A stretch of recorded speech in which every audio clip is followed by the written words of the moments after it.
अस्सलाम वालेकुम नाज़रीन ख़वातीन व हज़रात, एक और एपिसोड के साथ अब्दुल रहमान जो है वो हाज़िर हो गया है। और आज का जो टॉपिक है वो बेसिकली मेरा मेरा एक बहुत फेवरेट टॉपिक है, जो कि है पैसे के बारे में। तो पैसे के बारे में आज बात होगी, जो कि हम अक्सर कमाने की हद तक तो करते हैं लेकिन मैनेज करने की हद तक नहीं करते। तो आज हम बात करेंगे पैसा कैसे मैनेज किया जाए, और इसके लिए जो मैंने इनवाइट किया है वो बहुत ही मेरे अच्छे दोस्त जो हैं नूर साहब को किया है। और नूर मोहम्मद जो हैं वो मेरे साथ काम भी करते हैं, लेकिन हमने आज नूर को इसलिए इनवाइट किया है क्योंकि नूर का ताल्लुक़ तो क्योंकि फाइनेंस से नहीं है, लेकिन नूर जो है वो एक एग्जाम्पल हैं कि अगर कोई फाइनेंस का ना होते हुए भी उस टॉपिक को अच्छी तरह समझ सकता है तो फिर कोई भी समझ सकता है। तो इसलिए हमने नूर को इनवाइट किया है कि क्योंकि नूर ने इस चीज़ को बहुत अच्छे तरीके से समझा हुआ है, और ये हमें समझा भी सकेंगे बहुत अच्छी तरीके से। एक प्रेजेंटेशन जो है वो मैं इनकी पहले भी देख चुका हूँ, जो कि मुझे बहुत अच्छी लगी थी। तो इसलिए हमने सोचा कि क्यों ना फाइनेंशियल मैटर्स के ऊपर हमेशा जो है वो बात कहीं ना कहीं रह जाती है और हम नहीं करते। तो आज उस चीज़ को कवर करते हैं और देखते हैं कि किस तरह से निकलती है। तो thank you so much Noor for coming. Thank you so much Abdul Rahman भाई इनवाइट करने के लिए। शुरू में ही आपने इतनी सारी तारीफ़ें कर दी मेरी। और बाकी जैसा आपने कहा, फाइनेंस से तो मेरा ताल्लुक नहीं है। मैं कंप्यूटर साइंस का ग्रेजुएट हूँ और वैसे भी सॉफ्टवेयर डेवलपर हूँ। लेकिन फाइनेंस जो है वो एक ऐसी चीज़ है जो हम सबकी ज़िंदगी में हर तरह से इन्वॉल्व है। Exactly. तो अगर एक चीज़ का इतना बड़ा फैक्टर होता है आपकी ज़िंदगी में तो आपको उसे समझ लेना चाहिए, और जितनी जल्दी आप इसे समझ जाते हो आपको उतना ही फ़ायदा होता है अपनी ज़िंदगी के बड़े डिसीजंस लेने में। और आपको एक बड़ी इंपॉर्टेंट चीज़ होती है इंडिपेंडेंस। आप जो है ना अपने फैसले खुद से ले सको और एक ऐसी ज़िंदगी गुजार सको जो आप हमेशा से चाहते हो। तो ये सारी चीज़ें जो है ना ये घूम फिर कर, चाहे आप मानो या ना मानो, इवॉल्व फाइनेंस और पैसे के अराउंड ही होती है। Exactly. और जैसा आपने कहा कि पैसा कमाना तो हम सब जानते हैं, लेकिन उसको बचाना कैसे है, कहाँ कुशादगी के साथ खर्च करना है और कैसे उसको जो है ना हमें बढ़ाना है, वो सारी चीज़ें जो है ना वो कोशिश करेंगे कि हम आज डिस्कस करें। सही है। तो तारीफ तो मैंने इसलिए की है क्योंकि मुझे पता है कि आपके पास कितनी माशाल्लाह अच्छी नॉलेज है और आपने उस पर कितनी मेहनत से उसको सीखा है। तो इसीलिए आपको बुलाया कि क्योंकि आप उस इंडस्ट्री में नहीं है फाइनेंस में, तब भी आप उसको इतना अच्छा समझ सके हैं, तो समझाएंगे भी डेफिनेटली अच्छा ही। तो अब जो बात है वो ये है कि सबसे पहले तो ये समझना ज़रूरी है कि एक फाइनेंशियल माइंडसेट होता क्या है। क्योंकि हम सब कमा रहे हैं और सब खर्च कर रहे हैं, लेकिन फाइनेंशियल माइंडसेट होना कितना ज़रूरी है और होता क्या है, सबसे पहले तो उस पर आप एक रोशनी डालें। अच्छा देखें, बहुत ही आपका जो है ना बुनियादी सवाल है, मतलब यूँ समझे बिल्डिंग ब्लॉक है फाइनेंशियल माइंडसेट क्या होता है। सबसे पहले इसकी स्टार्टिंग करने से पहले मैं आपको ये बताता हूँ कि देखिए, जब बंदा, हर इंसान, ठीक है, दो मार्केट ऐसी हैं जो हर इंसान के लिए जो है ना हर इंसान उसके अंदर इन्वॉल्व है, ठीक है। सबसे पहली है हेल्थ और दूसरा है फाइनेंस। इसके अलावा आप किसी भी मार्केट से बच सकते हो, आप फैशन से बच सकते हो, आप इलेक्ट्रॉनिक्स से बच सकते हो, आप हेल्थ और आप फाइनेंस से नहीं बच सकते, ठीक है। तो फाइनेंशियल मार्केट, फाइनेंशियल माइंडसेट जो है, यहाँ पर हमें ये पता चला कि वो हर बंदे के अंदर जो है ना उसका जो है ना एक लाइफ में एक बहुत बड़ा इन्वॉल्वमेंट होती है, ठीक है।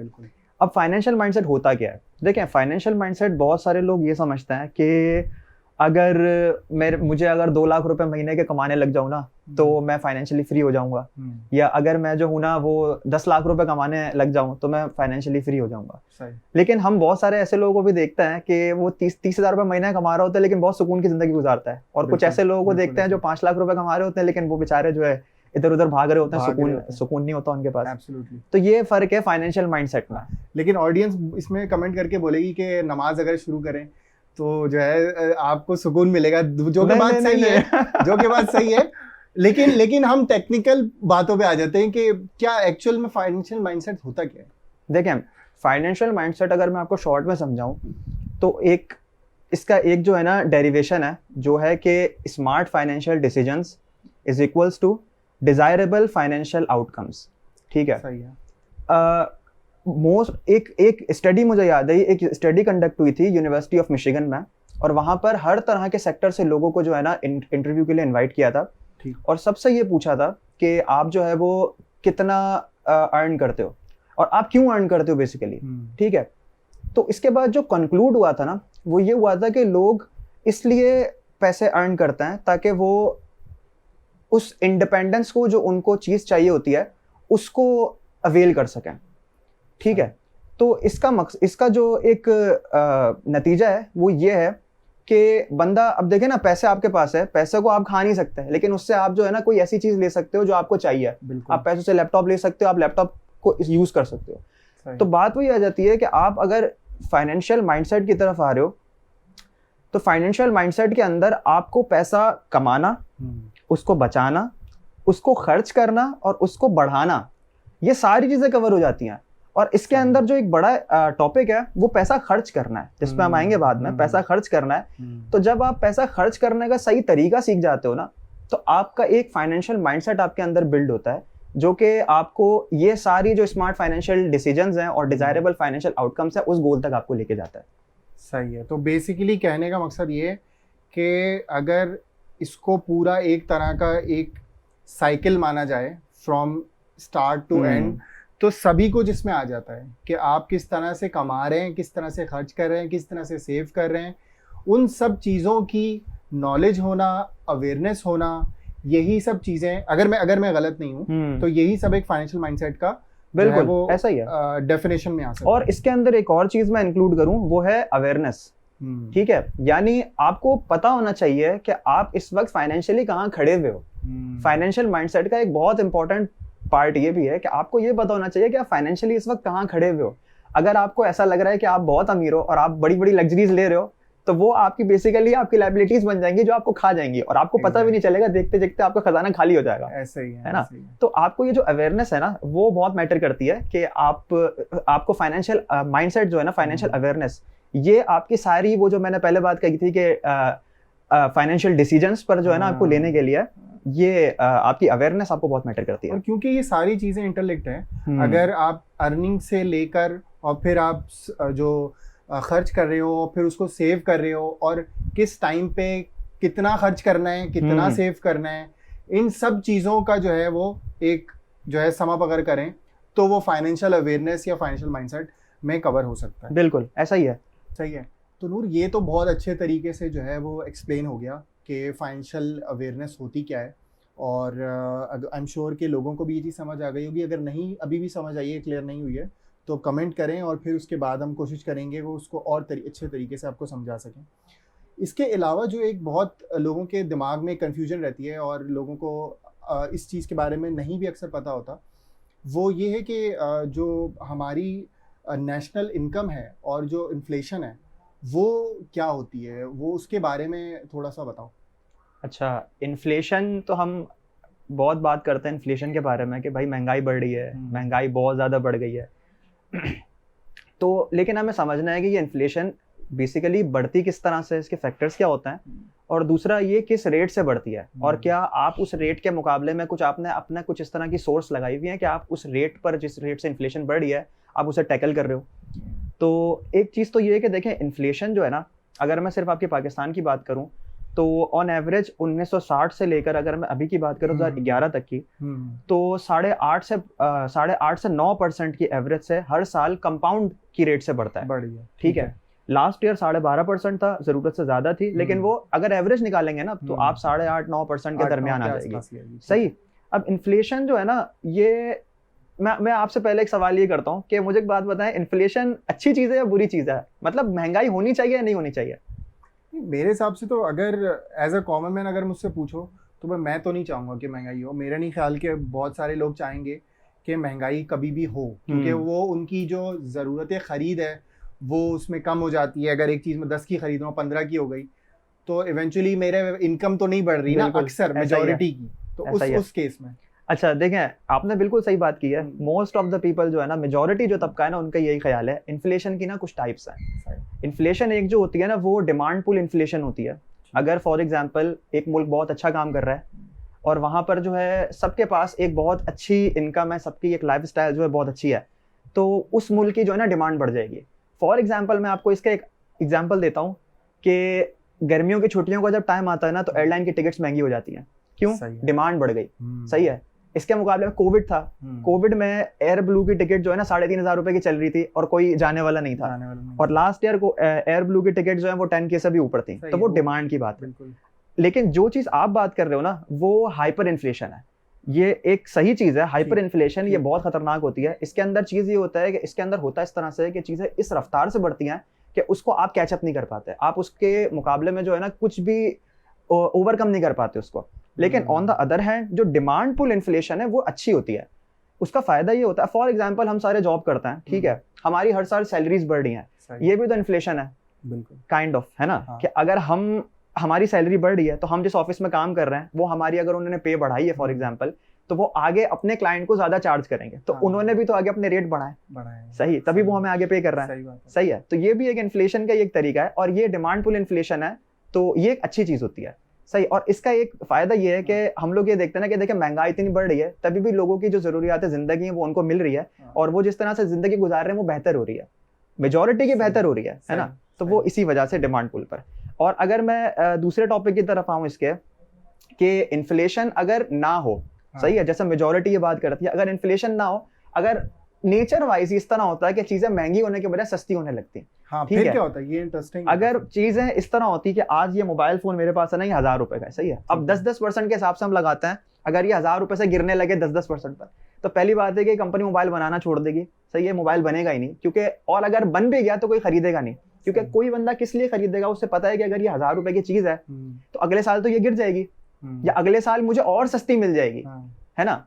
हमारे यहाँ लोग गाड़ियां क्यों खरीदते हैं, इसीलिए खरीदते हैं ना कि यार तो चलाएंगे, रीसेल वैल्यू भी बढ़ेगी, तो ये जो है ना ये एक, अच्छा, ये बड़ा एक मिसकंसेप्शन है डिफ्लेशन जो है ना, उनको ये सॉरी मैं इंटरप्ट कर रहा हूँ, लेकिन ये मुझे गाड़ी वाला कॉन्सेप्ट थोड़ा सा अजीब सा लगता है, क्योंकि अगर मैं 10 लाख की गाड़ी मैंने ली और मैं आज उसको 12 लाख की बेच रहा हूँ, सही है, तो जो मैं लेने जा रहा हूँ गाड़ी वो भी तो 2 लाख ऊपर ही मिल रही है मुझे, 2-2.5 लाख ऊपर ही मिल रही है। अच्छा, वो तो कहीं ना कहीं बैलेंस ही हो गया। ये हमारे यहाँ ना थोड़ा सा एक अलग चीज है, अगर एसेट और लाइबिलिटीज की तरफ हम आए ना, तो गाड़ी दुनिया भर में एज ए लाइबिलिटी समझी जाती है, लेकिन हमारे यहाँ इसको एज ए एसेट समझा जाता है, इसलिए क्योंकि हमारे यहाँ यूज कार की वैल्यू अप्रिशिएट होती है, और लोग ये समझते हैं कि यार अब मेरा एक दोस्त है वो सिटी बेच रहा है, ठीक है, उसने अपनी गाड़ी निकाली है 13 लाख में बेचने के लिए, सही, तो उसने खरीदी थी ये गाड़ी तकरीबन 8.5 लाख रुपए के हिसाब से, तो वो क्या कह रहा है, वो कह रहा है यार मैंने इतने साल चलाई, मुझे फायदा तो हुआ, अब ये गाड़ी मुझे उल्टा पैसे दे के जा रही है, नहीं करके भी वो इन्फ्लेशन तो पूरी करके जा रही है ना। लेकिन उस टाइम पे वो सिटी नई कितने की आ रही थी और अब नई कितने की आ रही है, ये भी तो बहुत डिफरेंस है। हाँ, बहुत डिफरेंस है, लेकिन अगर आप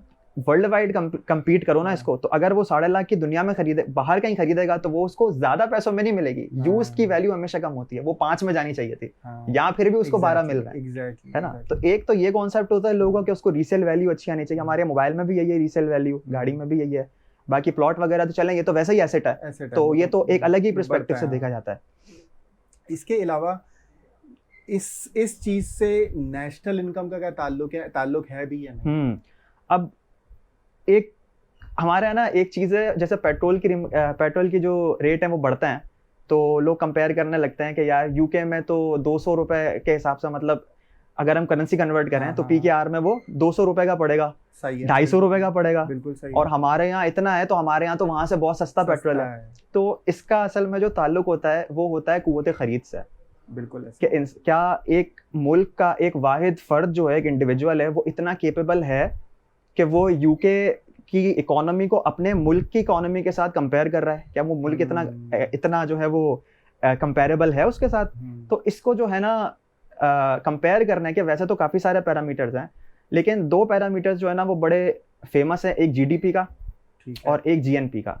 जीडीपी जो है ना वो होती है ग्रॉस डोमेस्टिक प्रोडक्ट। इसका कैलकुलेट करने का तरीका ये होता है कि पूरे मुल्क की जो जियोग्राफिकल बाउंड्री है, ठीक है ना, सरहद के अंदर जितनी भी स्पेंडिंग्स होती हैं उस सबको आप सम ले लो। यानी मैंने कुछ भी किया, मैंने ये मोबाइल खरीदा, मैंने बाल कटवाए, मैंने टी शर्ट खरीदी, हर चीज, हर छोटी से छोटी चीज जो जिस पर टैक्स लगता है वो सारी चीजें जो हैं इसके अंदर हमने सम कर ली। नेक्स्ट आ जाती है इसके अंदर इन्वेस्टमेंट, प्लस इसके अंदर इन्वेस्टमेंट हो गई, प्लस इसके अंदर जो है हमारे पास नेट एक्सपोर्ट हो गई। और ये जो 3-4 चीजें हैं इन सबको हम सम कर लेंगे और इसको हम एनुअल बेसिस पे निकालेंगे, तो हमें पता चलेगा कि पूरे मुल्क की जो कुव्वत खरीद है वो कितनी है, पूरे मुल्क की जीडीपी कितनी है। और अगर हम उसी पूरे सम को, जो हमारा पूरा सम आया, उसको डिवाइड कर देंगे टोटल पॉपुलेशन के साथ, तो हमारे पास जीडीपी पर कैपिटा आ जाएगी, यानी एक बंदे ने साल में कितना खर्च किया है। तो एज अ इंडिविजुअल पाकिस्तानी, एक बंदे की जो सालाना जीडीपी पर कैपिटा है वो $1200 है, सिर्फ $1200 है, जो कि लगभग आपका बनता है अराउंड 2 लाख रुपए, 2.25 लाख रुपए। रियल फैक्ट्स बता रहे हो? ये मैं रियल फैक्ट्स बता रहा हूँ, ये रियल फैक्ट्स बता रहा हूँ मैं, इतना है। सही। और पूरे पाकिस्तान की मेरे ख्याल से 260 बिलियन के आसपास है, ठीक है, 260 बिलियन यूएस डॉलर्स के आसपास है, और इंडिविजुअल की तकरीबन $1200 के आसपास है। और अगर आप किसी वेस्टर्न या यूरोपियन कंट्रीज की तरफ कंपेयर करते हो तो उनकी बहुत ज्यादा है, उनकी कंपैरेटिवली हमसे बहुत ज्यादा है। कितना है फर्क है, कितना फर्क होगा? मुझे नंबर्स तो नहीं याद, नंबर्स में असल में जहन से निकल गए हैं, लेकिन ये है कि उनकी हमसे तकरीबन भी ना 5 से 7 गुना ज्यादा एज एन इंडिविजुअल। तो हम जब यहाँ कंपेयर करते हैं कि हमारे यहाँ पेट्रोल अगर इतना है और यूके में, यूएस में, कनाडा में, ऑस्ट्रेलिया में बहुत महंगा है, तो काइंड ऑफ हम जो है ना थोड़ी सी नाइंसाफी कर रहे होते हैं, क्योंकि अगर हम महंगाई देख रहे हैं तो फिर हम कुव्वत खरीद भी वहां से जो है ना चेक करें कि एक बंदा इतना केपेबल है कि उनकी तरह की लाइफस्टाइल गुजार सकता है। सही। दूसरा जो फैक्टर आता है इसके अंदर वो जीएनपी का आता है। अब जीएनपी के अंदर, जीडीपी और जीएनपी में ज्यादा फर्क नहीं है, जीएनपी के अंदर सिर्फ एक चीज है, वो इस तरह से है कि अगर कोई भी कंपनी की कोई उस मुल्क की कोई भी एक ऐसी कंपनी है या कोई भी एक ऐसा प्रोडक्ट है जो मुल्क की सरहद से बाहर काम करता है, जैसे फॉर एग्जांपल टोयोटा कंपनी है, ठीक है, तो टोयोटा के दुनिया भर में प्लांट्स लगे हुए हैं। अब टोयोटा इटसेल्फ ओरिजिन कहीं और का है, लेकिन उसका एक प्लांट अगर पाकिस्तान में लगा हुआ है, एक ऑस्ट्रेलिया में लगा हुआ है, एक इंडिया में लगा हुआ है, तो वहां से भी कुछ रेवेन्यू आ रहा है, ठीक है, तो वो उस रेवेन्यू को भी जीएनपी में अपने पास काउंट करता है। अच्छा, तो ये चीज होती है। वो मुल्क काउंट करता है, वो कंपनी, वो मुल्क काउंट करता है, वो कंपनी जितना रेवेन्यू दूसरे मुल्क से लेकर आती है, सही है, वो उस ओरिजिन, उस कंपनी के ओरिजिन का जो है ना जीएनपी में इंक्लूड होता है। तो जीडीपी और जीएनपी में फर्क इतना है कि जीडीपी सिर्फ जो है बाउंड्री के अंदर कैलकुलेट होता है और जीएनपी जो है वो ग्लोबली कैलकुलेट होता है। मतलब शान के मसाले जो बाहर बिक रहे हैं, दुबई में बिक रहे हैं, हाँ, वो सब जीएनपी में वो जीएनपी में काउंट होंगे। अब इसका बताऊं, सीपैक जो चल रहा है, फॉर एग्जांपल सीपैक चाइना से यहाँ पर आया हुआ है, तो सीपैक जो है चाइना की जीएनपी में जाएगा, लेकिन जो पाकिस्तानी वर्कर्स काउंट कर रहे हैं वो पाकिस्तान के जीडीपी में जाएंगे। तो ये इसका जो है नेशनल इनकम और इन्फ्लेशन। अब इन्फ्लेशन अगर 8.5% है, सही, और अगर आपकी नेशनल इनकम उसको किसी तरह से वैसे तो हर चीज को इन्फ्लेशन से ऊपर ही होना चाहिए अगर आपको सर्वाइव करना है, ठीक है, तो अगर नेशनल इनकम किसी तरह से उससे नीचे जा रही है, ठीक है, तो एक तो आपकी इन्फ्लेशन आपको मार रही है, और अगर आपकी नेशनल इनकम भी गिर रही है तो आप डबल पिस रहे हो। तो नेशनल इन्कम ज्यादा होनी चाहिए, ज्यादा नहीं तो कम से कम भी बराबर होनी चाहिए, वरना जो है आपका बहुत बुरा सीन होने वाला है। बराबर किसके? उस इन्फ्लेशन के बराबर होनी चाहिए। सही है। अब यूके में फॉर एग्जांपल जो है ना, बल्कि यूएस की मैं आपको बात बताऊं तो यूएस में मेरे ख्याल से 1980 के बाद पहली दफा 8.5% की इन्फ्लेशन हुई है 2022 में, इस साल में। वैसे कितना चल रहा था? वैसे उनका काफी कम है, अराउंड 5-5.5% के आसपास होता है। तो इस साल उनकी जो है वो काफी सारी इन्फ्लेशन हुई है। और यूके, आप पाउंड को भी अगर कंपेयर करो ना डॉलर के साथ, तो उसका भी पाउंड और डॉलर जो है वो, पाउंड ने हमेशा डॉलर को जो है ना ओवरटेक किया है। सही। लेकिन अभी लास्ट टाइम इस तरह से हुआ है कि यूके में इंटरेस्ट रेट बढ़े, और इंटरेस्ट रेट बढ़ने की वजह से जो है ना पाउंड जो है वो किसी तरह से फ्लक्चुएट हुआ है यूएस डॉलर्स के अगेंस्ट। लेकिन वो चूंकि इतनी मजबूत करेंसी और उनका एक्सपोर्ट इतना अच्छा होता है कि वो इस चीज को ज्यादा देर तक टिकने नहीं देते, और वो वापस उसे अपनी पोजीशन ले लेता है। सही है, जबरदस्त, मतलब बहुत ही सही तरीके से आई थिंक इस चीज़ को एक्सप्लेन किया है आपने। सही है नूर, तो इन्फ्लेशन तो बहुत अच्छे तरीके से समझ में आ गई। अब इन्फ्लेशन ये एक आम आदमी को इफ़ेक्ट किस तरह कर रही है, हम सबको, और कौन कौन से ज़िंदगी में ऐसे मौके होते हैं जब हमें इसकी वजह से इफ़ेक्ट आता है? सबसे ज़्यादा इन्फ्लेशन जो इफ़ेक्ट करती है ना कॉमन मैन को, वो एसेट बाई करने पर करती है। जब उसे कोई एसेट खरीदना होता है, अब एसेट किसी भी तरह का हो सकता है, इसके अंदर हमारे यहाँ गाड़ी भी इंक्लूड है, ठीक है, हमारे यहाँ प्लॉट, घर इंक्लूड है, गोल्ड इंक्लूड है, हमारे यहाँ स्टॉक शेयर्स वगैरह इंक्लूड है। अब होता ये है हमारे यहाँ पर कि लोग जो है ना ये सोचते हैं कि यार अभी चीज़ बहुत महंगी है, हम इसको थोड़े टाइम के बाद खरीद लेते हैं, लेकिन वो इंतजार करते रह जाते हैं और चीज़ जो है महंगी हो जाती है। तो ये एक कॉन्सेप्ट है, एक फैक्ट है बेसिकली कि इन्फ्लेशन जो है ना वो आपको आपके अगेंस्ट काम करती है। इन्फ्लेशन कभी भी आपका साथ नहीं है, वो 2 कदम आगे, वो 2 कदम आगे आपसे, वो होनी है। ठीक है, तो आपको जो है इतना, जो हम फाइनेंशियल माइंडसेट की बात कर रहे थे ना, तो आपको इतना अवेयर होना होगा कि आपको ये पता हो कि इन्फ्लेशन अगर इस वक्त बढ़ गई है, जैसे 12.5% हो गई है, तो हमने एवरेज जो देखा था, और अगर आपको वो प्रेजेंटेशन याद हो तो उसके अंदर मैंने आपको एक लाइन दिखाई थी, अगर चीज ऊपर जाती है तो वो बाउंस बैक होती है लाइन पर, और नीचे जाती है तो फिर वो टच होती है एवरेज पर। तो अगर वो 12.5% पे गई है तो वो नीचे आएगी। तो एक चीज ये होती है जिसको फूमो कहते हैं, फेयर ऑफ मिसिंग आउट। अगर कोई भी चीज की स्पीड या उसकी प्राइस बहुत बढ़ रहा होता है तो लोगों का जो है ना वहां पर रुझान बहुत बढ़ जाता है कि यार ये बहुत ऊपर जा रहा है, इस पे जल्दी चले जाता है, और फिर वो एकदम से ड्रॉप होता है। सही है, सही। तो खैर back to the topic, asset building की हम बात कर रहे थे। तो अगर इन्फ्लेशन की अगर हम देखें ना, तो आसान अल्फाज में अगर मैं समझना चाहूँ तो कैसे वो मुझे इफेक्ट कर रही है, मतलब लेट्स से कि अगर मैं आज कोई एक एसेट खरीदने जा रहा हूँ जो 10 लाख रुपए है, तो इन्फ्लेशन का क्या रोल है उसमें?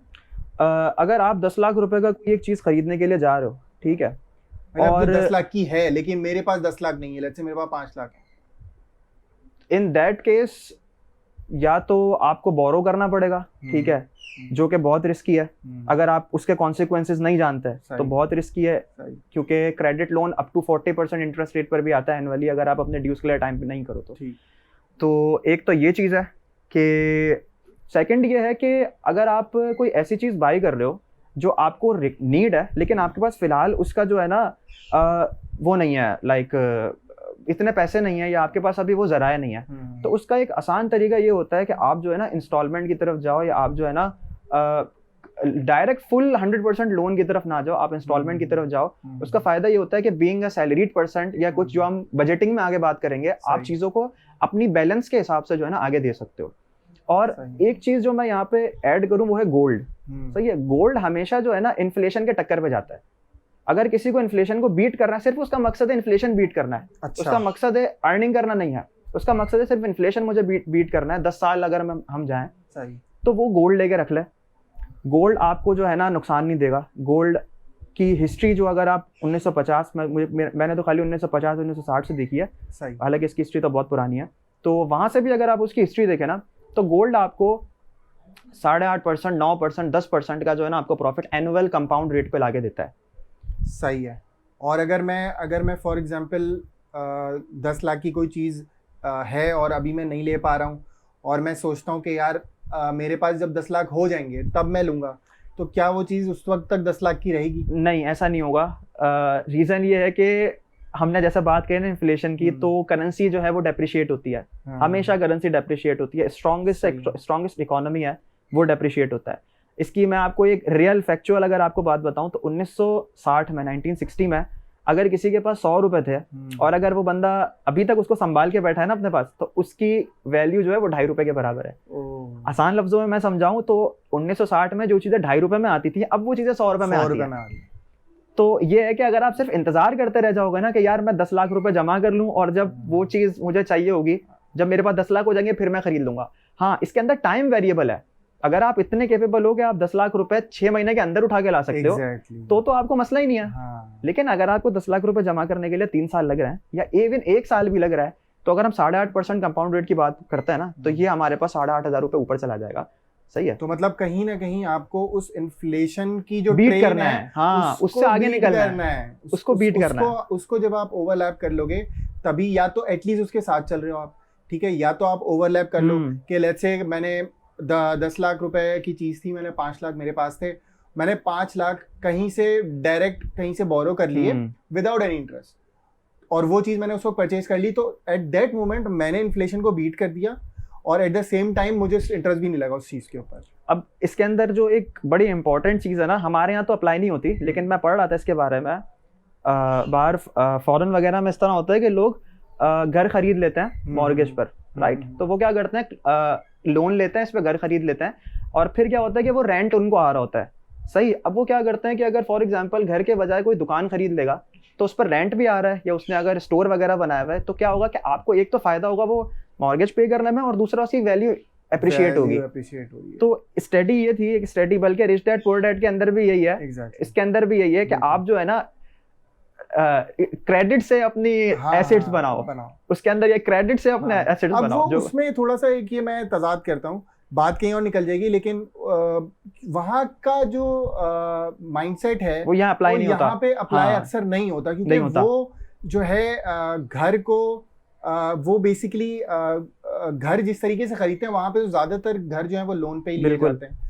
हम लोग यहाँ पे डिफरेंट तरीके से घर बनाते हैं, घर को एक एसेट समझते हैं, सही है। वहाँ पे जो है वो जो चीज़ उनको इन्वेस्ट कर रहे हैं, जो चीज़ उनको कमा के दे रही है वो उसको, तो बहुत माइंडसेट बहुत डिफरेंट है मेरे हिसाब से, सोसाइटीज़ का बहुत डिफरेंस है। माइंडसेट से ज़्यादा डिफरेंस है मैकेनिज्म इस तरह से डिफरेंस है कि हमारे यहाँ एक खर्च करने का जो तरीका या खरीदने का जो तरीका है ना वो बहुत मुख्तलिफ है वहाँ से। एक चीज़ हम लोग क्रेडिट स्कोर जो वहाँ पर है यहाँ नहीं है, तो वो एक एग्जाम्पल है कि ये हमारे पास जो मैकेनिज्म है वो डिफरेंट है।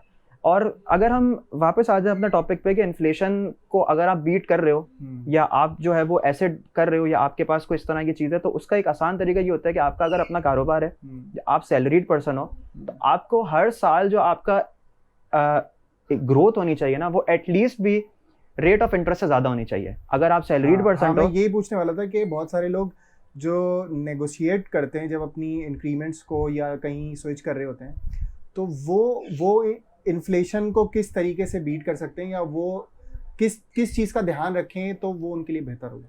सबसे पहले तो ये होता है नेगोशिएट करने से पहले तो आप जो है ना अपना एक चेक ले लो कि आप इस वक्त कहाँ खड़े हो, आपकी फाइनेंशियल पोजीशन क्या है और आपके गोल्स क्या है अचीव करने के। वो वाला चेक तो नहीं ना, वो टिक वाला, वो चेक तो वो देंगे ना। अच्छा वो वाला चेक वो तो वो देंगे। सही है। तो फिर आप जब नेगोशिएट करो उनसे तो आपको ये चीज माइंड में रखनी है कि रेट ऑफ इंटरेस्ट है ये तो सॉरी रेट ऑफ इंटरेस्ट नहीं, रेट ऑफ जो इन्फ्लेशन है ये तो कांस्टेंट है, ठीक है। 8.5% है ना, ये तो चीज है जो तो लाजमी इंक्लूड है। अगर ये 8.5 से नीचे आएगा तो आप बेसिकली लॉस में हो, तो आपने कुछ भी गेन नहीं किया। 8.5% मैं आपको एवरेज बता रहा हूँ, जरूरी नहीं है 8.5% हो। 8.5% के बाद 8.5% जब आप आ जाओ तो आप बेसिकली जीरो पर आ गए। फिर जो आपका आया ना वो आपका रियल इंक्रीमेंट है। तो अगर आपको कोई बोल रहा है 10% आपको इंक्रीमेंट मिल रहा है तो बेसिकली आपको वो 2% या 1.5% इंक्रीमेंट है, क्योंकि वो मनी ऑलरेडी 8% तो डिवैल्यू हो चुकी है। बिल्कुल 8-8.5% तो वो डिवैल्यू हो चुका है, तो उसका तो कोई फायदा नहीं। हाँ एग्जैक्टली। तो ये बहुत इंपॉर्टेंट पॉइंट है मेरे ख्याल से वाइल नेगोशिएटिंग फॉर इंक्रीमेंट्स और जब भी आप जॉब स्विच करते हैं तो बहुत सारे लोगों को ये चीज़ नहीं पता होती कि इन पॉइंट्स को भी जो है जहन में रखना चाहिए। वो सिर्फ और सिर्फ ये चीज़ देख रहे होते हैं कि शायद मैं इतने पे था तो मुझे इतने पे आ जाना चाहिए, आज के हिसाब से इतना ठीक है, या मेरे दोस्त को इतने मिल रहे हैं तो मैं भी इतने मांग लेता हूँ। इसके अलावा जो टेक्निकल एस्पेक्ट है जो हमने अभी डिस्कस किया, आई थिंक वो जो है सामने रखना बहुत ज़रूरी है।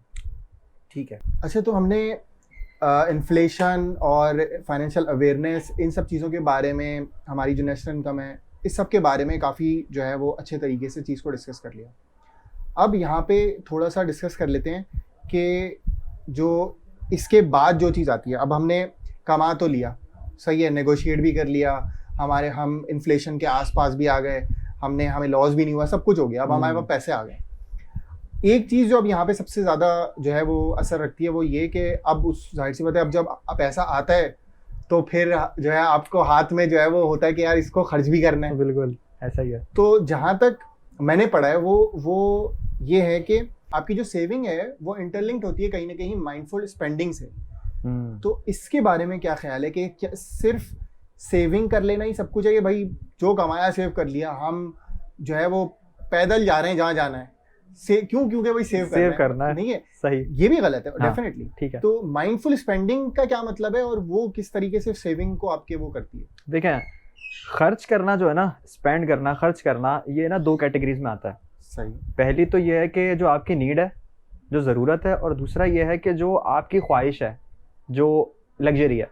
ठीक है, तो जो नेसेसिटी है ना आपकी, वो तो एक तरह से आपकी ज़िंदगी का हिस्सा है, उसको तो आप नहीं नेगोशिएट कर सकते, उस पर तो आप कुछ नहीं कर सकते। वो तो आपकी जो बेयर बोन है, आपका क्या जो स्पेंडिंग आपको करनी है सबसे पहले, वो तो आप सबसे पहले जो लिस्ट बनाएं या सबसे पहले जो चीज़ें फिल्टर आउट करें, उसमें इस चीज़ों को करें जो आपकी नेसेसिटी है, जो ज़िंदगी गुजारने के वो चीज़ें हैं जो आपको चाहिए। ठीक है, इसके बाद आप आ जाएं वहाँ पर जो आपको रिक्वायर्ड है या जो आपकी वांट है। अब मैं ये भी नहीं कहता कि आप बिल्कुल अपनी ख्वाहिशें मार दें, कुछ ना करें, क्योंकि यार वो भी ज़रूरत है। ठीक है, बिल्कुल ज़रूरत है, लेकिन इसके अंदर एक जो चीज़ है ना, एक दो चीज़ें मैं यहाँ पे इंक्लूड करूंगा। एक ये कहूँगा कि रिचनेस।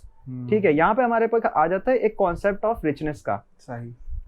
कॉन्सेप्ट ऑफ रिचनेस इस तरह से होता है कि अगर आपके पास, अगर किसी बंदे के पास जो है ना, फॉर एग्जांपल एक स्पोर्टेज गाड़ी है, ठीक है, अब उसको उस गाड़ी को मेंटेन करने के लिए, या उसकी फॉर एग्जांपल चलें स्पोर्टेज की बात नहीं करते, उसकी पूरी मंथली एक्सपेंस की बात कर देता है, ठीक है। अगर उसका पूरा मंथली एक्सपेंस है 3 लाख रुपए उस बंदे का, ठीक है।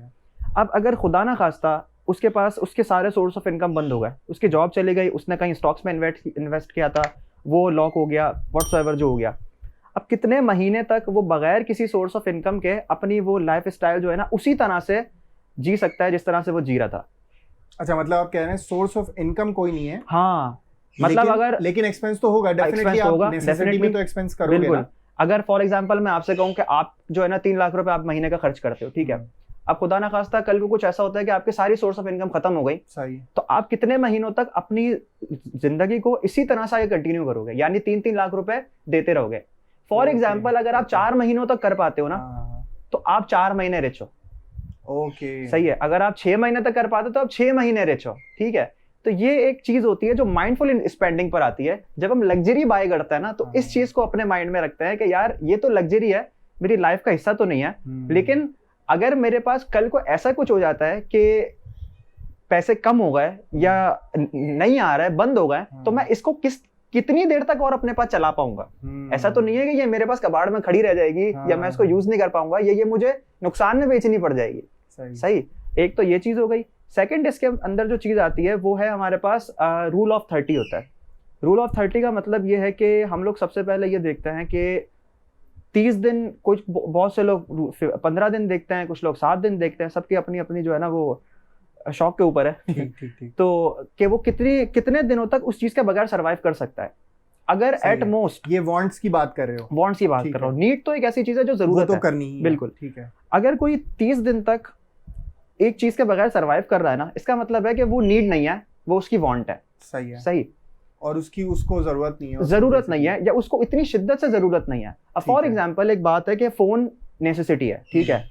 एक जमाने में फोन जो था वो लग्जरी था, सही है। अब फोन जो है वो जरूरत है, एसी जरूरत है, एक जमाने में लग्जरी होता था, ठीक है।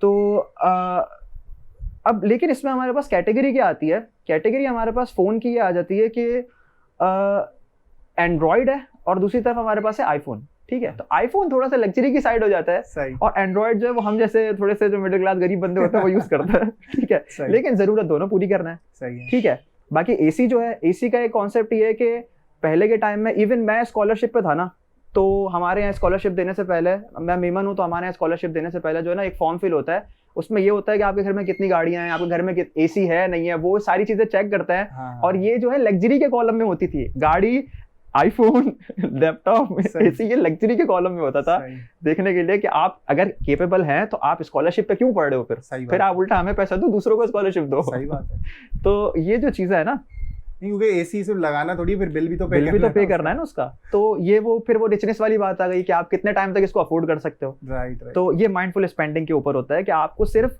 खर्च नहीं करना, आपको एक इस तरह का खर्च करना है कि आप उसको अफोर्ड भी कर सको और आपको वो चीज आपके गले में आके फंस नहीं जाए, आप उसको अच्छी तरह से यूटिलाइज कर सको। तो कहने का मकसद ये कि अगर मुझे कोई चीज़ चाहिए भी है, लेट्स से कि मुझे कोई एक फ़ोन पसंद आ गया, ठीक है, मेरे पास फ़ोन है, लेकिन मुझे कोई एक फ़ोन पसंद आ गया, तो मैं वेट करूं कि एक्चुअल में मुझे उस फ़ोन की ज़रूरत पड़ भी रही है, नहीं पड़ रही है। हफ्ता, 10 दिन, 1 महीना तक मैं देखूं कि भाई अगर मुझे, हाँ 1 महीना गुजर गया, लेकिन यार मुझे उसकी ज़रूरत पड़ रही है, मुझे उसका काम है, क्योंकि मेरा फ़ोन सही नहीं चल रहा है या जो मैं करना चाह रहा हूँ वो नहीं हो रहा, तब मैं उसको जाके खरीदूं, बजाय इसके कि मेरा फर्स्ट थॉट आया कि यार फ़ोन है, मेरे पास पैसे पड़े हैं, मैं गया, मैंने उठा के वो फ़ोन खरीद लिया। बिल्कुल ऐसा ही है। तो आप उसको माइंडफुल स्पेंडिंग के अंदर काउंट कर सकते हैं। अब iOS डेवलपर है फॉर एग्जांपल, एक उसे मैक चाहिए, उसकी नेसेसिटी है, ठीक है। लेकिन अगर कोई वेब डेवलपर है, काइंड ऑफ जो सिंपल वेब एप्लीकेशंस पे काम करता है, तो वो तो विंडोज पीसी पे, विंडोज सिस्टम पे भी काम कर सकता है। तो उसके लिए उस तरह की नेसेसिटी नहीं है वो। अगर उसे एफिशिएंट होना है, बहुत ज्यादा चीजें करनी है तो ठीक है, लेकिन उसके लिए वो बेसिक नेसेसिटी नहीं है जो iOS डेवलपर के लिए। All right. नहीं, दैट मेक सेंस। इसके अलावा बीच में अभी आपने स्पोर्टेज की बात की, तो आजकल बहुत रोडों पे दिख रही हैं।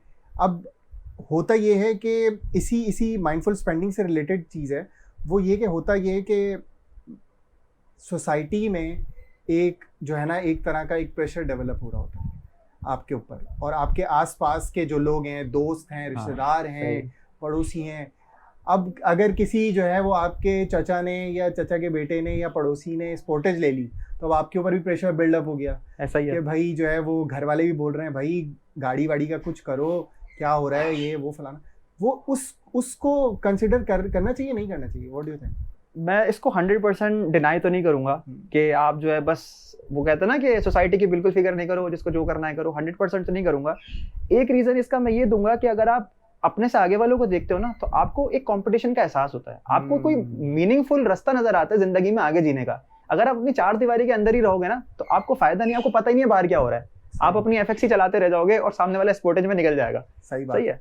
तो इतना भी बंदे को जो है ना दुनिया से बेगाना नहीं होना चाहिए कि वो हर चीज छोड़ छाड़ के अपनी चार दीवारी के अंदर रहे। मोटिवेशन के लिए अच्छा है, बिल्कुल। आप उसके लिए जो है वो अपनी गोल सेट करो, उसको अचीव और करो। मैंने इससे पहले भी एक जगह पर ये कहा था कि दो बंदों को ना देखना चाहिए, एक उसे जो आपसे एक स्टेप आगे हो और एक उसे जो आपसे एक स्टेप पीछे हो। एग्जैक्टली। रीजन ये है कि अगर वो आपसे, देखें बहुत सारे लोग ना यहाँ से बैठ के इलॉन मस्क को देखते हैं। हाँ। इलॉन मस्क को ना आप देख नहीं पाते क्योंकि वो आपसे बहुत दूर है। सही बात। सही है। लेकिन अगर मैं यहाँ से बैठ के किसी अपने पड़ोसी को देखूंगा ना, जो कि मेरे लेवल का है, तो मुझे ये पता होगा कि यार वो आगे कैसे बढ़ा। अगर मैं अपने से पीछे वाले को देखूंगा तो मुझे ये पता होगा कि अगर मैं पीछे आया तो मैं यहाँ तक जाऊंगा।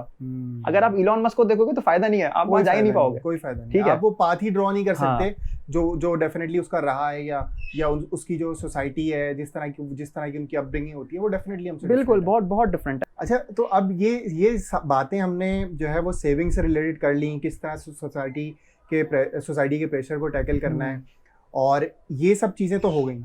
अब एक बंदे को हमने जो है वो बता दिया ऑडियंस को कि भाई सेविंग करनी है, माइंडफुल स्पेंडिंग करनी है, सोच समझ के करना है, और 30 डे रूल रखना है। तो अब वो बेचारा तो जो है वो स्पेंड कर ही नहीं पाएगा। अगर घर में बीवी बच्चे हैं, माँ बाप हैं, वो बोलते रहेंगे कि अबे भाई कमा तो रहे हो, खर्च कब करोगे?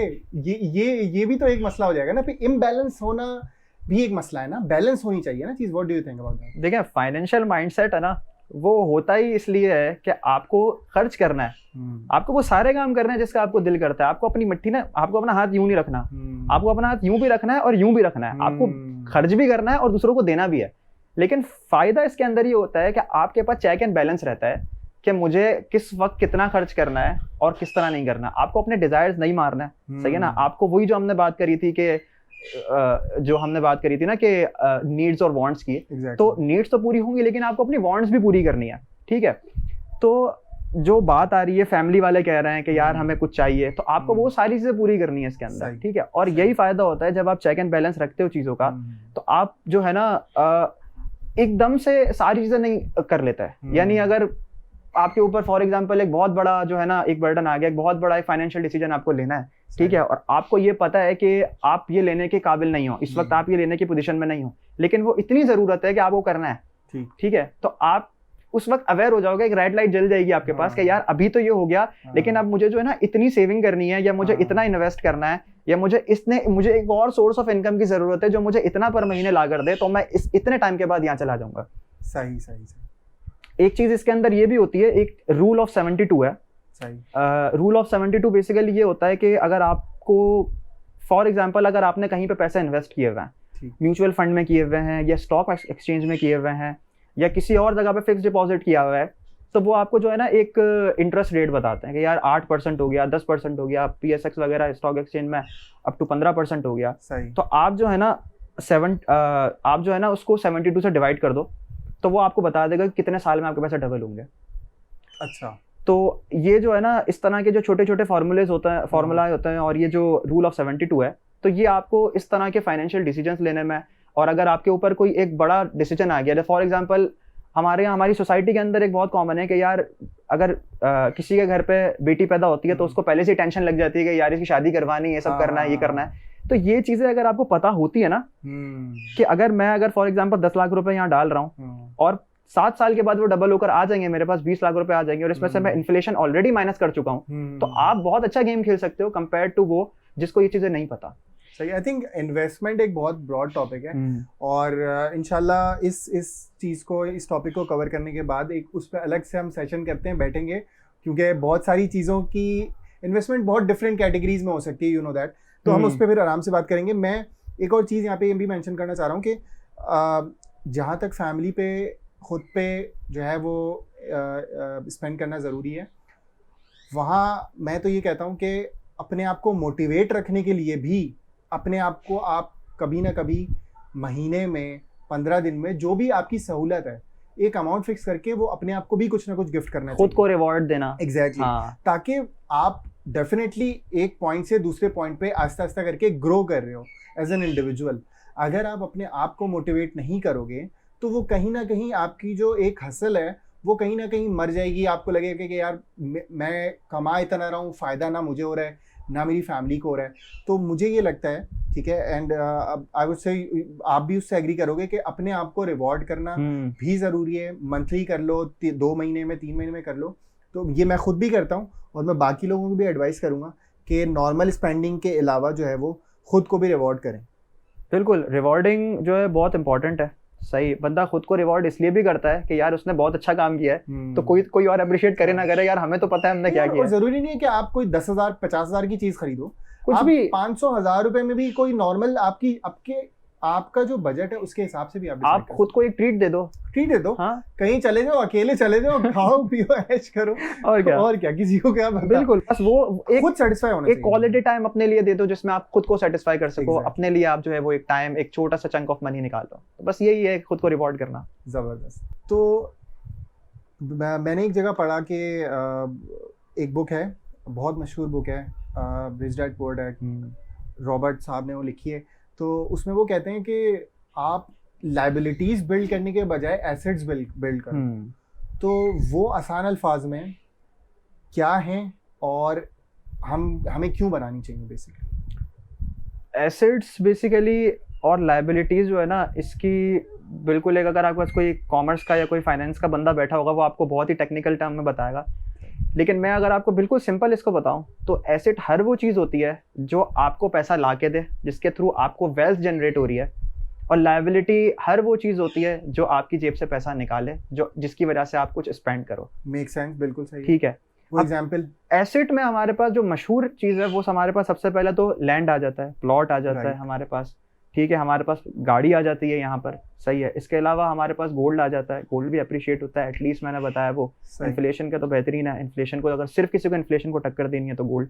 इसके अलावा हमारे पास अगर आप जो है वो और इसके अलावा किसी बिजनेस वगैरह में भी, बिजनेस वगैरह पे इन्वेस्ट करो। बिजनेस फिर वो अगर आप ले रहे हो तो वो स्टॉक्स की तरफ ही चला जाएगा। अगर आपका अपना कोई बिजनेस है तो वो एक बेसिकली वो भी एक एसेट है।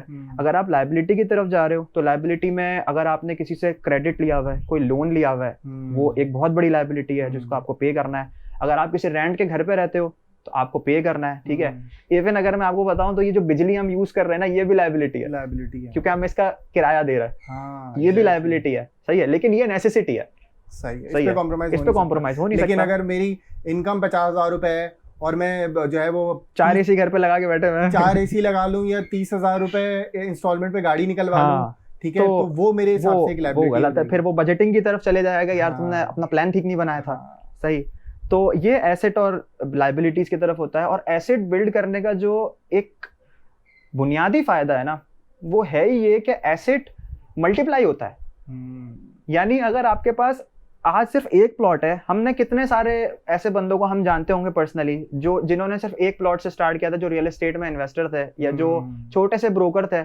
ठीक है, उन्होंने छोटे से अमाउंट से स्टार्ट किया था, लेकिन अब वो जो है ना माशाल्लाह एक बड़ा पोर्टफोलियो मेंटेन करता है। सही। तो एसेट की एक खूबसूरती ये है कि एसेट हमेशा मल्टीप्लाई होता है। सही। आपके पास एक चीज है, वो आपको प्रॉफिट ला के देगी, आपके पास 2 हो जाएंगी, फिर आपके पास जो है वो 3 हो जाएंगी। इस तरह वो है ना बढ़ता है।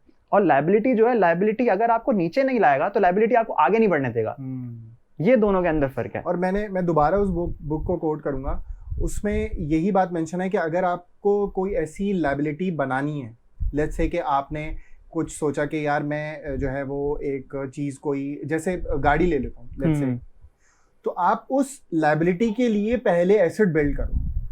कि लेट्स से कि अगर फॉर एग्जांपल मेरी एक प्रॉपर्टी होगी और अगर वो मुझे एक रेंटल इनकम दे रही है, सही है, 50,000 रुपये मेरा वहाँ से आ रहा है, तो मेरे लिए तो कोई बड़ी बात नहीं है फिर एक गाड़ी बुक करा लेना 50,000 रुपये के ऊपर, क्योंकि मुझे पता है मुझे मेरी जो प्राइमरी जो सोर्स ऑफ इनकम है उससे तो मुझे कोई देना ही नहीं है। मेरी जो सेकेंडरी जो सोर्स है इनकम है वो उसको डायरेक्टली जो है वो दे दे के, और वो मुझे बेसिकली वो फिर मेरी लायबिलिटी रहेगी। अब अगर आप गौर करें ना तो वो ये रिचनेस का टॉपिक आ गया है। एग्जैक्टली ये वही रिचनेस वाली बात आ गई है जो मैंने कही है कि बिल्कुल कोई चीज आपको डायरेक्ट पे कर रही है, या अगर आपके पास कोई सोर्स ऑफ इनकम नहीं रही तो आपको कितने हर चीज तक वो सर्वाइव करेगी। तो यहाँ पर जो रिच डैड पुअर डैड में जो बात है वो यही है कि आपके पास एक ऐसा एसेट है जो वो सारे एक्सपेंस आपके कवर करता है। लेकिन टू सम एक्सटेंट मैं इसको एग्री नहीं करता। इसलिए क्योंकि हमारे यहाँ पर अगर एक बंदा कोई एक गाड़ी भी बुक कर रहा है ना 30 लाख रुपए की, अगर वो एटलस निकलवा रहा है, करोला निकलवा रहा है, तो क्या मतलब क्या रखेगा? अगर उसके पास 3 करोड़ रुपए हो जाए तो वो 10% का उसका निकालेगा, तो वो फिर वो गाड़ी लेगा। वो बेचारा सारी जिंदगी पैसे जमा करने में निकाल देगा। ये तो एक बिल्कुल एक्सट्रीम एग्जांपल है ना। हम तो छोटी मोटी एग्जांपल से भी शुरू कर सकते हैं ना, कि भाई फॉर एग्जांपल आपके पास कुछ पैसे थे, आपने किसी दोस्त के साथ मिल के उसको इन्वेस्ट कर दिए, और अब वहीं से जो है फॉर एग्जांपल मंथली 5,000 रुपए मिल रहा है आपको। बहुत बेसिक एग्जांपल है। उस 5,000 रुपए में आप लेट्स से कि आपका शॉपिंग का खर्चा बहुत है हर महीने, ठीक है, तो वो जो आपके कवर हो कंट्रोल जाएगा। में नहीं आ रहा, तो वो 5,000 रुपए बेसिकली उस लायबिलिटी को आपके कवर कर सकते हैं। ये एक वो बड़ी एग्जांपल को छोड़ के छोटी एग्जांपल ले सकते हैं। छोटी चीजों पर ये एप्लीकेबल हो सकता है काइंड ऑफ, लेकिन मैं इसका ज्यादा वो नहीं हूँ कि आप जो है वो सबसे पहले एसेट बिल्ड करो, इसके बाद ही आप कोई चीज करो। मेरा जो है वो एक कॉन्सेप्ट ही है कि आप जो है ना एसेट बिल्ड करो अपनी जगह पर, लेकिन आप खर्च उस तरह से करो जो आपको उस वक्त अप्रूव कर रहा है, ठीक है, आपको उस वक्त जो है वो आपकी जेब पे भारी नहीं पड़ रहा, ठीक है। प्लानिंग अपनी जगह सही है कि आपको ये चीज खरीदनी है। अब फॉर एग्जांपल किसी को चाहिए, फॉर एग्जांपल कोई भी एक लग्जरी चीज, आप किसी की भी एग्जांपल ले लो, वो उसको चाहिए, लेकिन अगर वो उसके सिर्फ एसेट बिल्ड करते रह जाए, जैसे शॉपिंग की आपने बात कही ना, ये एक छोटी सी एग्जांपल है, सही। अब शॉपिंग के लिए तो ये चीज एप्लीकेबल हो जाएगी, लेकिन अगर आप किसी बड़ी चीज के ऊपर जाओगे ना तो फिर ये चीज वहां पर एप्लीकेबल नहीं होगी। तो डेफिनेटली ना, वो तो हो भी नहीं सकती, क्योंकि इन्फ्लेशन, जब तक आप इन्फ्लेशन को ओवरकम नहीं करते, आपकी इनकम उस लेवल पे नहीं होती कि आप एक बड़ी चीज जो है वो एसेट में बना सको, फिर आप उसको जो है वो उससे लायबिलिटी अपनी पे करो। तो वो तो डेफिनेटली जब तक आप अपनी जो स्पेंडिंग है वही बात होगी, लेकिन स्पेंडिंग जो है वो अपनी जो है वो सही नहीं हो तो फिर नहीं हो सकती। लेकिन यहाँ पर एक चीज मैं पॉइंट आउट करूँ, ये जो आपने बात कही ना कि अगर उसने कहीं पैसे लगाए, उसने इन्वेस्ट किया कहीं पर, उसको 5,000 रुपए महीने किया और 5,000 रुपए की वो शॉपिंग ले रहा है, शॉपिंग कर लेता है अपने पास, तो उसका एक बर्डन कम हो जाता है। लेकिन अगर आप इसे देखें ना, तो अगर वो 5,000 रुपए खर्च ना करे, उसी को दोबारा री इन्वेस्ट कर दे, तो फिर उसको 5,000 नहीं 5,500 का प्रॉफिट मिलेगा। ये तो खैर ऑब्वियस सी बात है कि तो वो बड़ा जो इसको चाहिए ना, वो फिर उसको वो मल्टीप्लाई हो जाएगा, और वो फिर जो है एक बड़ी इन्वेस्टमेंट की, लेकिन उसमें फिर सब्र बहुत चाहिए आपको, उसमें सब्र चाहिए डेफिनेटली, जो हम लोगों में आजकल बहुत नहीं है, बहुत ज्यादा नहीं है। तो अब ये सेविंग की बात हो गई, एसेट बिल्ड करने की बात हो गई। अब यहाँ पे एक सबसे बड़ा जो मसला है, जो कि सबसे पहले आ जाता है, इन सब बातों से सबसे पहले एक चीज आती है, वो जिसके लिए अब हम ये सब कर भी रहे हैं, वो है अवेयरनेस, जिसका बड़ा फुकदान है, सही है। तो वो अवेयरनेस जो है वो कैसे आएगी, कहाँ से आनी चाहिए, और उसका क्या सही तरीक़ेकार होनी चाहिए? सबसे पहले तो हर बंदे का ना, मैं समझता हूँ कि इनफरादी ये एक फर्ज है कि वो किसी को कुछ अच्छा बताए, ठीक है। लेकिन हमारे यहाँ या तो कुछ थोड़े इंट्रोवर्ट होते हैं, या हर बंदा शेयर करने में जो है वो पूछने में भी बहुत सारे लोग शर्मा जाते हैं, नहीं पूछते। तो फिर हम उन इदारों की तरफ देखते हैं जिनका काम ही है नॉलेज बांटना, जैसे इंस्टीट्यूट्स हो गए, जैसे स्कूल्स हो गए, ठीक है। तो अब जब मैंने स्टार्ट में एक बात कही थी, बिल्कुल जब हमने अपना पॉडकास्ट स्टार्ट किया था, तो मैंने कहा था कि 2 कैटेगरीज या 2 मार्केट ऐसी हैं जो हर बंदा जो है ना उसके अराउंड जो है वो घूमता है, एक हेल्थ है और एक फाइनेंस है। सही। अब फाइनेंस की फील्ड को हमने जो है ना वो एक मेजर बनाकर सिर्फ उनके लिए रखा है जो फाइनेंशियल स्टूडेंट्स हैं, हालांकि हर बंदा जो है ना इसके साथ लिंक्ड है, ठीक है, फ्रॉम डे 1 इसके साथ लिंक्ड है, बिल्कुल ऐसे ही है, सही है। जहाँ हम साइंस पढ़ते हैं, आर्ट्स पढ़ते हैं, हम मैथ्स पढ़ते हैं, वहाँ पर हम फाइनेंस क्यों नहीं पढ़ते? एक तो ये इशू है कि यहाँ पर हमारे पास फाइनेंशियल अवेयरनेस नहीं है, लैक ऑफ फाइनेंशियल अवेयरनेस है, ठीक है। और दूसरी चीज़ मैं यहाँ पे ये कहूँगा कि अगर हमें कोई ऐसी चीज़ पढ़ाई भी जाती है ना, तो उसकी प्रैक्टिकल इम्प्लीमेंटेशन नहीं बताई जाती। फॉर एग्जाम्पल मैं आपको ये बात बताऊँ, हम सब ने ना क्वाड्रेटिक फार्मूला पढ़ा है, हाँ। सही है, लेकिन वो क्वाड्रेटिक फार्मूला यूज़ कहाँ होता है रियल लाइफ में हमें नहीं पता, सही है। हालांकि उस क्वाड्रेटिक फार्मूले का बहुत गहरा यूज केस है हर बंदे की फिजिकल लाइफ में, ठीक है। तो जहां पर हम फाइनेंशियल जो है लिटरेसी की बात करता है, तो एक तो इंस्टीट्यूट्स का एक बहुत अहम किरदार है इसके अंदर, जो मैं समझता हूँ कि कहीं ना कहीं और बेहतर हो सकता है। बहुत बेहतर हो सकता है, मेरा ओपिनियन ये बहुत बेहतर हो सकता है। ठीक है, मैं एग्री करता हूँ, बहुत बेहतर हो सकता है। और दूसरा ये कि हम अगर उस चीज को अपने सिलेबस में इंक्लूड भी करते हैं तो हम इस चीज का ख्याल रखें कि हम प्रैक्टिकल चीजों को लेकर आए, वरना बंदा जो है ना वो प्लस माइनस में, डेबिट क्रेडिट में और एसेट लायबिलिटीज में कंफ्यूज हो जाएगा। नहीं, अब तो मैंने देखा है कुछ स्कूल्स में फिर भी एक्सपीरियंशियल लर्निंग जो है वो हो रही है, शुरू हो गई है। हमारे टाइम पे तो डेफिनेटली नहीं थी, और अभी भी मेजॉरिटी 90% की पहुंच में वो नहीं है। सही है। और वहां से भी जब आप आगे निकल जाते हो तो इन दी एंड वो जो कॉमर्स पढ़ रहा है वो डेबिट क्रेडिट शायद वो भी मुश्किल से समझ ले तो समझ ले, वरना उसके अलावा किसी को पता नहीं चलता इन दी एंड कि वो डेबिट क्रेडिट होता क्या है, बिल्कुल उसकी बैलेंस शीट क्या होती है, वो क्या पूरा जो शजरा चल रहा होता है वो होता है, नहीं पता होता, उसको सही तरीके से बताया भी नहीं जाता, बिल्कुल नहीं बताया जाता उसको। और दूसरा ये होता है कि हमारे यहाँ जो एक स्टूडेंट है ना, उसका अपना माइंडसेट भी होता है कि यार मैं कॉमर्स का बंदा थोड़ी हूँ, मैं पढ़ के क्या करूंगा, ये भी है। तो उसे खुद इसकी असल में अवेयरनेस नहीं है। और फिर थोड़े टाइम के बाद ही वो अपनी सैलरी नेगोशिएट कर रहा होता है तो उसको शायद अंदाजा होता हो कि यार ये पैसे का गेम तो समझ लेना चाहिए था तो अच्छा था। तो उसको अंदाजा नहीं होता ना कि इसका इम्पैक्ट कितना ज्यादा पड़ेगा आगे जाके उसकी लाइफ में, जब भी शायद वो लर्निंग के लिए तैयार नहीं है। और जो सिखा रहा है या जो कैरिकुलम हमारे पास है, मैं ये भी कहूंगा कि वो भी ना प्रैक्टिकल नहीं है। सही है, वो प्रैक्टिकल नहीं है, जिसकी वजह से हम वही फंस जाते हैं कि यार इस चीज का रियल वर्ल्ड जो है ना एप्लीकेशन क्या होगी।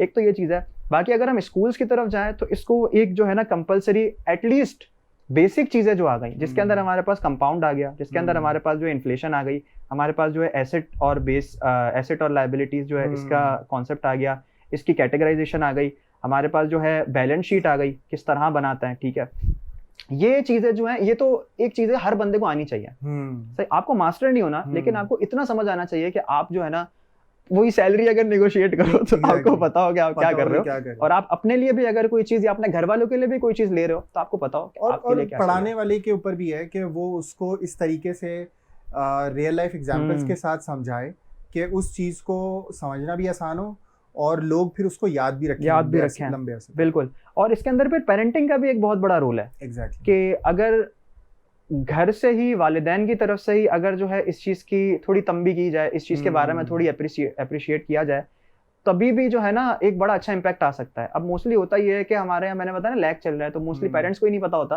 तो वो आगे जनरेशन में भी नहीं आता, जनरेशन का ही पीछे से ही मसला चल रहा है ना, नहीं आता। तो वो जाहिर सी बात है, अगर मुझे नहीं पता तो मैं अपने बच्चों को कैसे बताऊंगा। और सबसे अच्छी चीज इसके अंदर होती है एक्सपेरिमेंटल लर्निंग। मैं जब मेरा मैट्रिक कंप्लीट हुआ था तो मेरे अब्बू ने मुझे कहा था कि तुम्हारी पॉकेट मनी बंद है, तुम जाओ कमाओ।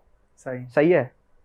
कहने का उनका मकसद ये था कि जब तुम कमाओगे ना, हालांकि मैट्रिक की छुट्टियां तो 6 महीने की होती हैं, तुम 6 महीने कमाओगे तुम्हें खर्च करना खुद ही आ जाएगा। बिल्कुल। तो ये जो एक्सपेरिमेंटल चीज होती है ना, ये आपको आगे जाकर, फ्यूचर में जाकर आपको बहुत ही ऐसा लेसन देती है जो आपको कोई किताब नहीं दे पाती। सही है, बिल्कुल मैं एग्री करूंगा, क्योंकि ये मैं खुद भी अपने जो है मैट्रिक के बाद कर चुका हूँ, और यहाँ पे हमारे यहाँ ये इस चीज को ना बड़ा बुरा समझा जाता है, और उस चीज को समझाता है कि अरे यार मेरा चांद का टुकड़ा जो है वो निकल के कमा गया इतनी छोटी सी उम्र में, जबकि बाहर अगर आप जाओ तो वो लोग लाइफस्टाइल है, धक्का दे के निकाल देते हैं भाई, बुरा समझा जाता है, पेरेंट्स के साथ रह रहा है। एग्जैक्टली। तो उसको शुरू से ही इंडिपेंडेंट बनाने की तैयारी शुरू हो जाती है भाई। वो जाके तुम KFC में काम करो या छोटी मोटी कोई भी जॉब करो, तुम्हें उसके ऊपर अपना कैरियर बिल्ड नहीं करना, नहीं, लेकिन तुम्हें समझ में आएगा कि किस तरीके से अर्निंग होती है, बाहरी दुनिया में क्या चल रहा है, क्या नहीं चल रहा, किस तरह से सरवाइव करना है, क्या करना है।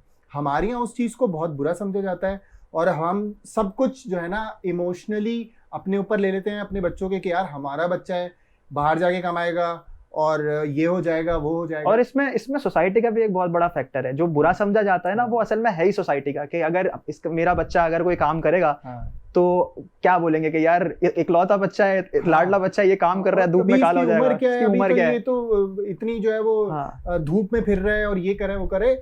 इसी वजह से जो है वो जो लोग जहाँ पे प्रैक्टिस की जाती है वहाँ पे सिलिकॉन वैलीज बनती है, ठीक है, और हमारे यहाँ जो है वो मॉर्निंग शोज बनते हैं।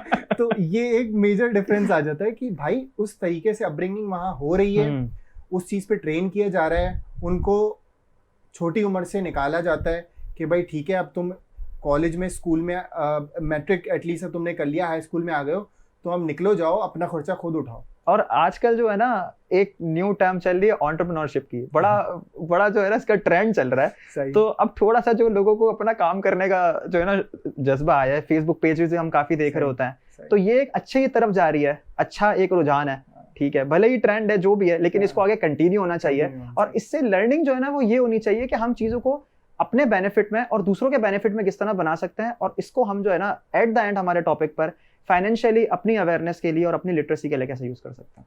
ज़बरदस्त। तो जो भी हम सीख रहे हैं वो हमें बेसिकली पहली बात तो ये कि बहुत बेसिक लेवल से, ग्रास रूट लेवल से शुरू कर देना चाहिए।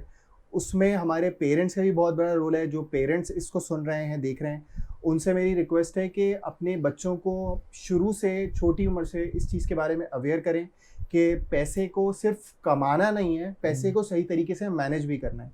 क्योंकि जिस तरह से अगर आपने बहुत कमा भी लिया और उसको सही तरीके से मैनेज नहीं किया तो उसका कोई फ़ायदा नहीं है। तो माइंडफुल स्पेंडिंग करनी है, अपने बच्चों को, अपने लोगों को, अपने भाई बहनों को, सबको अवेयर करना है। और इसी के साथ जो है वो आज के हमारा टॉपिक का जो टाइम है वो ख़त्म हो जाता है। थैंक यू सो मच नूर, बहुत शुक्रिया। आपने ज्वाइन किया। इट वाज़ अ प्लेजर कि हमने इस टॉपिक को डिस्कस किया। ये टॉपिक जो है मेरा कहीं ना कहीं फेवरेट है, क्योंकि मैं देखता हूँ कि इस चीज़ का बड़ा फुकदान है लोगों में, और लोग इस चीज़ को पता नहीं क्यों डिस्कस करना भी अजीब समझते हैं कि भाई मैं पैसे की बात किसी से क्यों डिस्कस करूं। तो इस चीज़ को जो है टैबू ना समझें, इस चीज़ को डिस्कस करें, इस चीज़ को शेयर करें। और अगर अभी भी कोई चीज़ आपको नहीं क्लियर हुई है तो कमेंट करें इस वीडियो में और हमें बताएं, हम कोशिश करेंगे अपनी कि इस चीज़ को आपको सही तरीके से समझा सकें। तो that is it from today, और thank you so much for joining, do subscribe. और आखिर में नूर, अगर आपका कोई ख़ास पैगाम हो तो ऑडियंस के लिए। खास पैगाम मेरा यही है कि जितनी जल्दी आप समझ जाएंगे कि फाइनेंशियल अवेयरनेस और फाइनेंशियल लिटरेसी कितनी ज़रूरी है, तो आपको लॉन्ग टर्म में जाकर ये बहुत बेनिफिट देगी। फॉर एग्जांपल यूएस में, यूनाइटेड स्टेट्स में 80s के बाद 2 लोग बड़े फेमस हुए थे, बल्कि नहीं, एक ही फेमस हुआ था, दूसरा तो बाद में था। एक बंदा था, उसका नाम रोनाल्ड था, और उसके पास बहुत फैंसी, बहुत अच्छी डिग्री थी, वो इतना वेल एस्टेब्लिश था कि वो बहुत जल्दी अर्ली एज में रिटायर हो गया। उसका एक बड़ा लग्जरी घर था, उसकी बहुत ज़्यादा सेक्रेटरीज थी, गाड़ी वगैरह उसके पास बहुत अच्छी थी। लेकिन 2008 का फाइनेंशियल क्राइसिस जब आया था, ग्लोबल फाइनेंशियल क्राइसिस, तो उसे इतना बुरा हिट लगा कि वो जो है ना बैंकरप्ट हुआ, और उसे खुद को बैंकरप्ट डिक्लेयर करना पड़ा सिर्फ इस वजह से ताकि वो अपना एक घर बचा सके। और जब उसकी डेथ हुई 2014 में, तो फिर ये बात वाज़े हुई थी बैंक्स की तरफ से, इंस्टीट्यूशंस की तरफ से, कि इसके ऊपर इतना कर्जा था, इसके ऊपर इतना लोन था, और ये लोन पे किए बगैर ही जो है ना इस दुनिया से चला गया। जबकि वो जो दूसरा बंदा जो था, वो उसके पास कोई फैंसी डिग्री नहीं थी, बहुत ही मीडियोकर बंदा था, बहुत ही नॉर्मल जॉब करता था हम सब की तरह। तो लेकिन जब उसकी डेथ हुई 2014 में, तो उस साल यूएस में सिर्फ 4000 लोग ही ऐसे थे जिनकी डेथ के वक्त नेट वर्थ जो है वो $10 मिलियन से ज़्यादा थी। तो इसका टोटल जो है ना वो कंक्लूजन यही है कि फाइनेंशियल अवेयरनेस जो सेकंड पर्सन को थी, फर्स्ट को नहीं थी, जिसने एक बड़ा अमाउंट अपने लिए जो है वो रखा, और उसने जो आगे विल जो उसने लिखी थी वो यही कहा था कि इस पर एक लाइब्रेरी और एक हॉस्पिटल बनेगा मेरे पैसों से। तो फाइनेंशियल लिटरेसी जो है ना, जिसके अंदर आपकी स्पेंडिंग आ जाती है, आपकी अवेयरनेस आ जाती है, आपकी जो है वो इन्फ्लेशन वगैरह का सारा जो है वो सब आ जाता है। तो ये सब सीखना बहुत ज़रूरी है। और इसी के साथ मैं बहुत थैंक यू कहूँगा फिर से अब्दुलरहमान भाई का, उन्होंने मुझे बुलाया। बाकी signing off, thank you so much, अल्लाह हाफ़िज़।